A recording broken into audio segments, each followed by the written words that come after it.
Black smoke curled against a low English sky as a crouched figure crept behind a ruined wall, breath fogging in the chill. Less than 20 yards away, a German panzer idled, turrets scanning the street. No barrage was coming, no artillery salvo. In a war of steel and distance, the weapon about to be used required nothing more exotic than a greasy palm and nerve. The soldier gripped something absurdly simple, a glass sphere covered in sticky substance wrapped in metal. No extensive manual, no months of specialized training, just one brutal instruction: get close, stick it on, and run. This was Britain's secret weapon against the Blitzkrieg, so simple the Germans never imagined they'd need to defend against it. As the panzer's engine rumbled low, the soldier advanced. In seconds, everything would change. Because sometimes, in a war of metal titans, the most lethal innovation is one that fits in the palm of your hand. If you love stories hidden behind history's headlines, hit subscribe so you never miss what comes next. May 1940. Europe was burning. The Wehrmacht swept through France like an avalanche of steel and fire, their panzers tearing through defensive lines that had taken months to build. Within weeks, the impossible became reality. Paris fell. The British Expeditionary Force was pushed into the sea at Dunkirk. And Britain now faced something no island had faced in centuries: the real prospect of invasion. Winston Churchill stared across the English Channel, knowing German tanks could cross it within days if Hitler chose to strike. The British Army had left nearly all its heavy equipment on French beaches. Anti-tank guns were scarce. Modern artillery almost non-existent. Trained soldiers too few to cover such an extensive coastline. The mathematics were brutal. If panzers landed on English soil, there wouldn't be enough conventional weapons to stop them. That's when Churchill did something unexpected.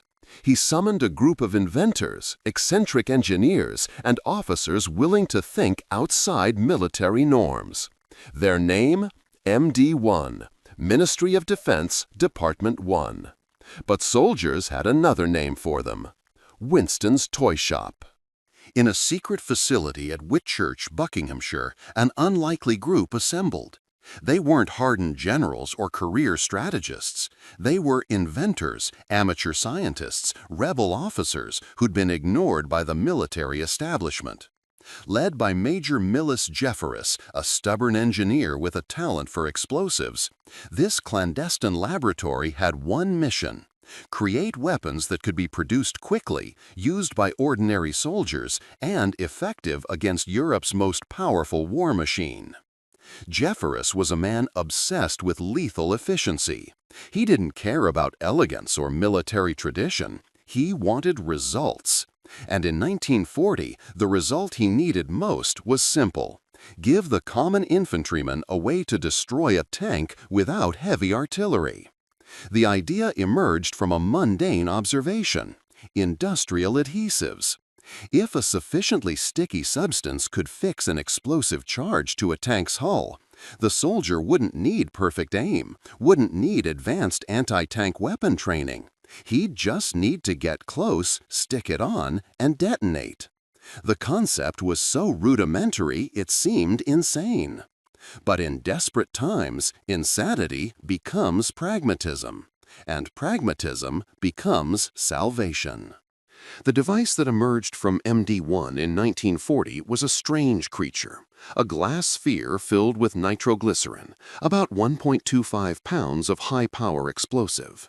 Around this sphere, a thick layer of rubber impregnated with experimental industrial adhesive, all wrapped in two metal casing halves held by a spring. The procedure was simple. Pull a pin, the metal halves separate with a snap, exposing the sticky surface. Press against target. The bomb sticks. A 5-second fuse ignites automatically. Run. Theoretically. The problem was that simplicity on paper rarely translated to simplicity on the battlefield. The adhesive surface worked too well in some situations, sticking to the soldiers' clothes, gloves, muddy ground. And in others, it didn't work at all. Tanks covered in mud, dust, or grease repelled the adhesive like water. But there was no time for perfection. Invasion could come any moment. So in November 1940, anti-tank grenade number 74, officially dubbed sticky bomb, was approved for mass production. Tens of thousands were manufactured. Hundreds of thousands of soldiers trained in its use. And not all survived the training. Home Guard soldiers, ordinary citizens transformed into the last line of defense, looked at the device in their hands with a mixture of hope and terror. The grenade was notoriously unstable. Stories circulated through training camps. A soldier who slipped, the bomb stuck to his tunic. He couldn't tear it off in time. Another who tried sticking the bomb on a metal surface during an exercise. The adhesive failed. It fell and detonated at his feet. The accident rate was concerning. The 5-second fuse was too short for any error. And the tactical requirement was brutal. Approach an enemy tank, an armored fortress armed with machine guns and cannon, and stick a homemade bomb on its hull. This wasn't warfare. This was assisted suicide. But in 1940, no one in Britain had the luxury of refusal. Instructions were distributed in simple pamphlets. Approach from behind. Target the tracks, rear, or side. Never the armored front. Soldiers memorized panzer weak points like students memorizing anatomy. Because if the Germans crossed the channel, every man, woman, or teenager capable of holding this sticky bomb would be the difference between freedom and occupation. They trained and waited. The invasion of Britain never came. Hitler turned his eyes east, toward Russia. But the war expanded, and the sticky bomb traveled with it. North Africa, 1941. The desert was a labyrinth of dunes, rocks, and relentless heat. British commandos carrying backpacks full of improvised explosives crawled through sand toward German convoys parked under starlit skies. Among their equipment, sticky bombs. Here, far from cities and English mud, the device found a different purpose. It was no longer about stopping an invasion. It was about sabotage. Tanks parked overnight, fuel depots guarded by drowsy sentries, transport vehicles left unattended. Commandos approached in silence, stuck bombs on vulnerable points, and vanished into shadows. Minutes later, explosions shook the desert. Panzers immobilized, supplies destroyed. Rommel's advance delayed by hours, sometimes days. The Germans began noticing a pattern: small, localized explosions. Not artillery, not aerial bombardment, something more intimate, more terrifying. Something that required ordinary soldiers to get close to hot iron and place their lives inches from death. And that proximity changed everything. There's a brutal difference between killing at distance and killing up close. An artilleryman fires a cannon 3 kilometers away. He never sees faces, never feels the heat. Death is abstract, almost mathematical. But sticking a bomb on a tank, that was different. You heard the engine, felt the vibration of steel under your hands, saw your own reflection distorted in the armor, and you knew that inside that machine were men. Men who, if they saw you first, would kill you without hesitation. This created a specific type of psychological tension. Commandos who used the sticky bomb reported nightmares, hand tremors. Some refused to use it again. Others became addicted to the adrenaline, repeatedly volunteering for sabotage missions, always seeking that moment of controlled terror when they stuck the bomb and ran. The Germans, meanwhile, began changing their tactics. Tanks were no longer left isolated at night. Sentries were doubled. Barbed wire fences were installed around parking areas. Searchlights swept perimeters. They were afraid, not of British firepower, but of the silent audacity of men willing to get so close to death to deliver it. And fear, as any commander knows, is a weapon itself. But the sticky bomb had problems, many problems.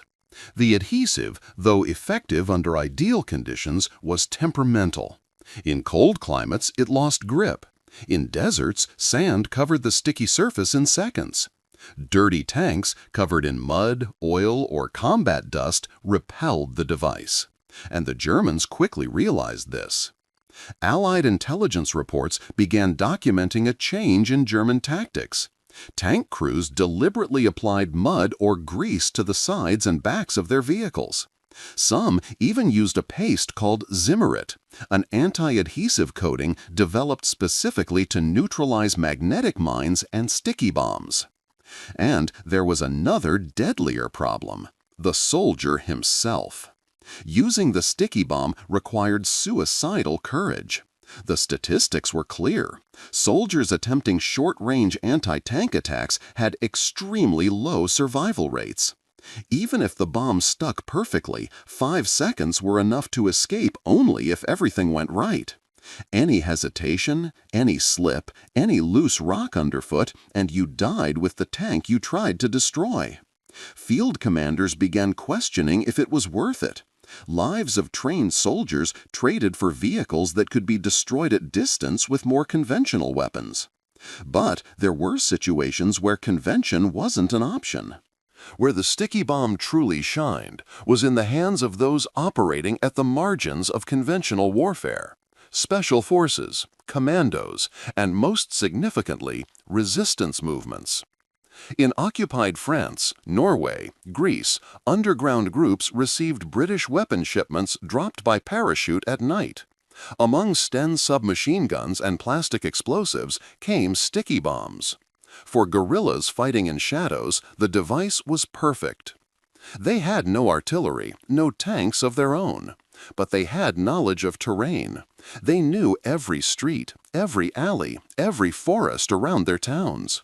And they knew when and where German convoys would pass. Ambushes became a form of lethal art. Trees felled, blocking narrow roads. German tanks stopping, crews exiting to investigate.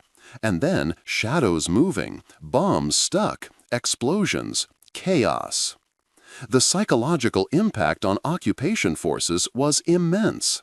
Germans never knew where the next attack would come from. Every quiet village was potentially hostile. Every narrow street a possible trap. This forced Germans to divert massive resources to rear security. Troops that could be on the front lines were kept back to escort convoys. Routes were constantly altered. Night movements reduced. The sticky bomb didn't win the war alone, but it made Germans fight on 2 fronts: the one they saw and the one they feared. By the end of 1942, over 2.5 million sticky bombs had been produced. But official records tell a darker story. Of the hundreds of documented attacks, the success rate was below 40%. Many bombs simply didn't stick. Others stuck to the soldier instead of the target. Some detonated prematurely. And in many cases, the 5-second fuse wasn't enough time to escape. Names were erased from official records. Families received standard letters: killed in action, service to country. Exact circumstances were rarely revealed. But on battlefields, soldiers knew. They called the sticky bomb the Widowmaker because it created many. Commanders hesitated to order its use, and when they did, it was always with the weight of conscience. Still, it remained in use, because in war you don't abandon a tool just because it's dangerous. You use it because sometimes it's the only tool available. And sometimes, just sometimes, it worked perfectly. One destroyed tank, one blocked route, one delayed convoy. Small victories that, accumulated over years, shaped the fate of nations. Normandy, June 1944. 3 days after D-Day. A small platoon of British paratroopers was isolated behind German lines near the town of Pont-l'Evêque. They'd been dropped outside the planned zone during the invasion's confusion. No radio, no command contact, just 12 men, limited ammunition, and one objective: prevent German reinforcements from reaching the beaches where Allies fought to consolidate their foothold.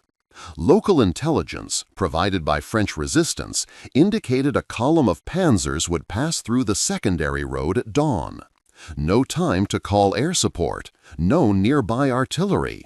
But Sergeant Michael Hartley had something in his backpack: 3 sticky bombs. The ambush was planned meticulously. A narrow bridge over a stream, the only point where tanks would have to slow down. Trees on both sides, pre-dawn darkness. At 0447, Maybach engines echoed through the forest. 3 Panzer IVs emerging from fog. Hartley and 2 volunteers, Privates Collins and Reed, waited until the tanks were less than 10 meters away. Then they moved. What happened in the next 30 seconds would change the fate of that road, and possibly, in small but significant ways, the entire invasion. Hartley ran, crouched, heart exploding in his chest. The first panzer passed slowly over the bridge. He emerged from the side, pulled the pin, metal halves separated with a metallic click. He pressed the bomb against the rear side of the tank. It stuck. He ran. 5 seconds. Collins attacked the second tank. Bomb stuck to the rear tracks. He threw himself into a ditch. Reed had less luck. When he pulled the pin, the bomb stuck to his tunic sleeve. He pulled desperately. It wouldn't come off. 3 seconds. He tore off the entire tunic, threw it against the 3rd Panzer. The bomb stuck. 2 seconds. Reed ran toward the forest. The first explosion tore through the morning. Hartley's sticky bomb detonated exactly where intended, in the rear, near the fuel compartment.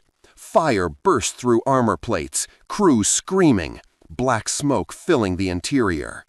The second explosion destroyed the left track of the second tank, immobilizing it in the middle of the bridge. The third, Reed's bomb, exploded against the turret, causing no structural damage, but terrifying the crew. In 30 seconds, 3 panzers were neutralized, 2 destroyed, 1 immobilized, and a bridge blocked. German reinforcements wouldn't pass there that day. Reed died before noon. Shrapnel from the explosion had pierced his abdomen. He bled slowly in the forest as the platoon retreated, unable to carry him without exposing everyone to German fire. His last words, according to Hartley, were, "Did it stick?" Collins survived, but he permanently lost hearing in his left ear. He never spoke about that day, except once in 1972 when he told a journalist, "You don't forget the sound of men burning inside metal."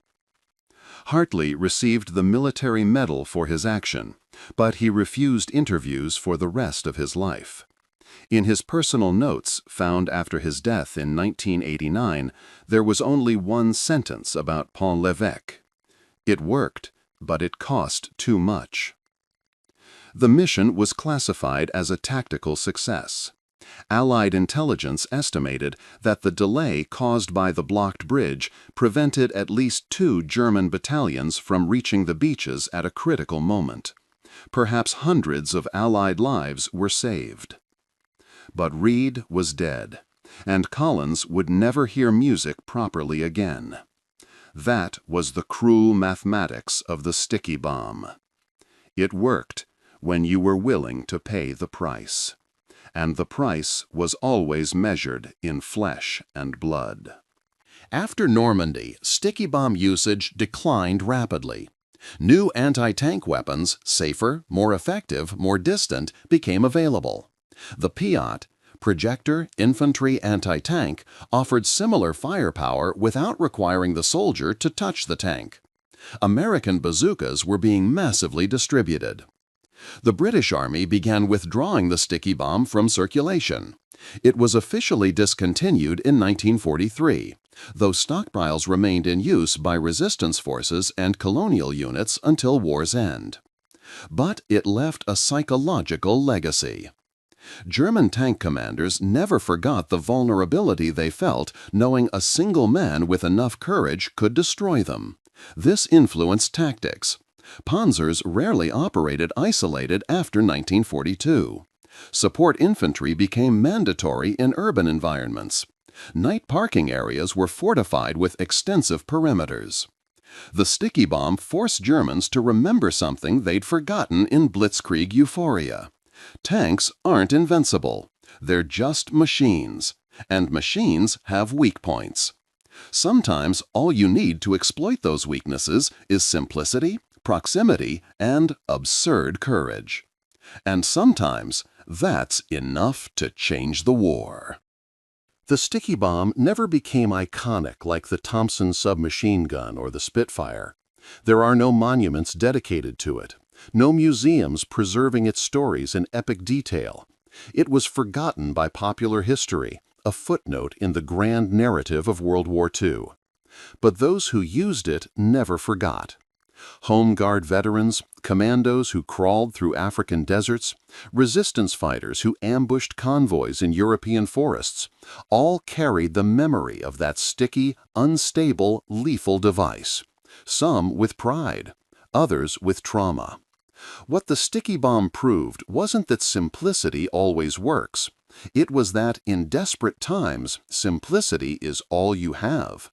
And if you have soldiers willing to carry that simplicity into the heart of danger, you have a chance. Not a guarantee, just a chance. But in war, chances are traded in blood. And British blood bought enough time for better weapons to be developed, larger armies to be trained, and victory to become possible. If this story moved you, share it so more people can discover the truths time almost erased. Every event, number, and character in this documentary has been verified through historical and documented sources. In the silence that followed, history took a deep breath and changed forever.